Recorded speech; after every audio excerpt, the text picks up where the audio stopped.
Bali ngayong araw nga ay lumipad ang aming team papunta dito sa may Taiwan. Alis nga muna kami ni Mengay Vloggeristry sa Pilipinas dahil sobrang daming chismosa. Pero parang gusto na nga umuwi ni Mengay Vloggeristry nung biglang lumindol dito ng sobrang lakas. Pero sabi ko sa kanya, tigilan mo ko, napakamahal ng binayad datin dito. Wow! Ali, ang una nga naming destination ay dito sa may Chiang Kai-shek. Sobrang ganda at sobrang laki ng memorial hall nila dito. Dapat pala dito namin pinag-debut si Ditche nung birthday niya nung 18 siya kasi sobrang daming tao no. Dito nga siya bababa sa may hagdan no. Pagbaba niya, hikahus na siya. Sa sobrang laki nga ng place na to ay wala kaming choice na libutin dahil mahal ang binayad namin. Ito nga ako, hindi na ako makatiis, bumili na ako agad ng tubig. Nagulat nga kami, may pa-fun run pala dito, hindi kami na-inform, sana sumali kami.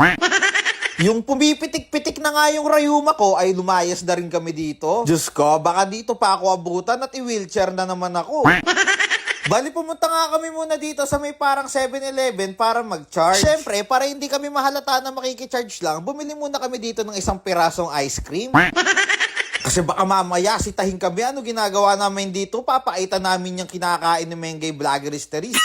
Doon ma-full charge na nga si Mengay Vloggeristry ay umalis na rin kami doon at naghanap kami ng taxi. Pupunta naman kami sa next destination namin kung saan kami makakapaglibang. Habang bumabiyahe nga kami ay napagtanto ko na ang Taiwan ay parang Japan lang din. Agree ba kayo? Halos same lang din kasi mga infrastructure nila tapos hindi rin kami magkaintindihan ng driver.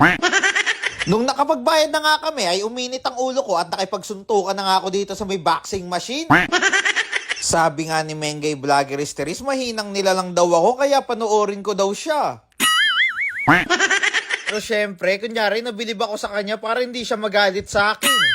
Lumipat nga kami sa panibagong laro pero parang nagkanda-leche-leche na hindi kami magkaintindihan.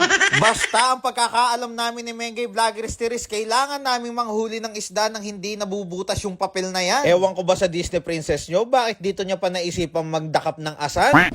Nagbayad pa ako ng 40,000 sa may ticket namin. Diyos ko, mangingisda lang pala kami dito sa may Taiwan.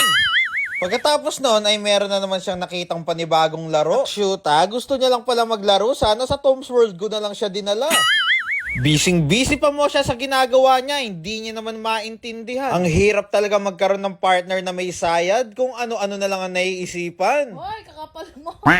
Sinabayan ko na nga rin yung sayad niya kasi ayan ang nagagawa ng pagmamahal, nakshuta. Kaya naman na yan, dalawa na kaming may sayad.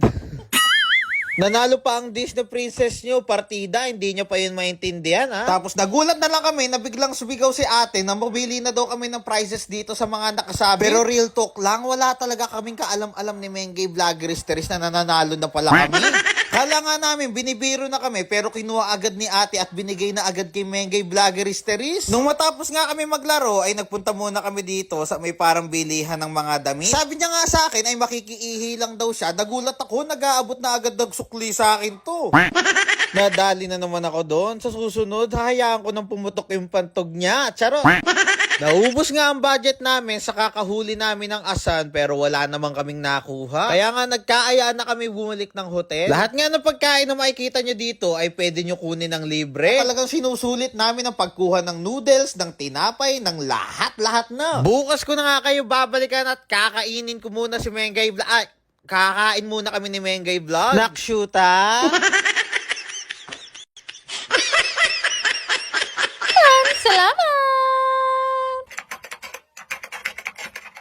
Hi guys! Gusto ko lang i-share sa inyo itong pinaglilibangan ko ang laro. Ito nga yung apaldo. Una sa lahat, ito ay mahigpit na ipinagbabawal sa bata at ito ay libangan lamang. Lalaro ko lang to kapag ka may extra at may free time ako. Kaya kung wala kayong extra dyan, huwag nyo nang isakripisyo. Kaya nga niyan, naipon na nga dito yung napanalunan ko at umabot na nga ng 18,000. Ito nga, super ace ang kadalasan ko laruin dito kasi malaki talaga akong manalo. Usong-uso kasi ito ngayon, kaya naman sinubukan ko rin at legit malaki ngang manalo. Kaya nga niya na scatter scatter ako at bawat spin minsan umaabot talaga ng libo-libo. Di nga yan mahirap laruin, pindot-pindot ka lang tas magugulat ka. Malaki na pala yung napanalunan mo. Kasi kahit ako, minsan nagugulat talaga ako ng bongga. Pero ayun nga, play responsibly. Pero sa laro, hindi naman palaging panalo. Natatalo din ako pero ngayon, tingnan nyo ganyan, kalaki yung napanalunan ko. From 18,000, 22,000 na siya ngayon. Dahil dyan, lahat na magre-register sa link ko na nasa comment section, magkakaroon kayo ng ayuda sa akin. Go!